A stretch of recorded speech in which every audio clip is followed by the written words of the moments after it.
Number 1, makakakuha ba ng Pag-ibig Loyalty Card Plus kung self-employed? The answer is yes.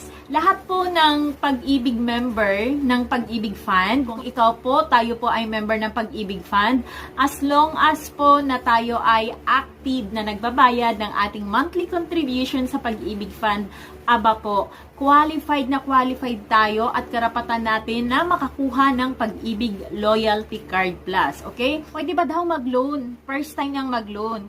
Pero, walang 24 months ang kanyang contribution. Less than 24 months ang kanyang Pag-ibig contribution. Ano ba naman yan, mga iha? Ano ba naman yan, mga iha, mga iho? Requirements talaga kapag maglo-loan tayo sa Pag-ibig Fund ng multi-purpose loan or ng calamity loan, dapat at least 24 months ng iyong Pag-ibig contribution ay meron ka. Hindi pwede yung less than 24 months.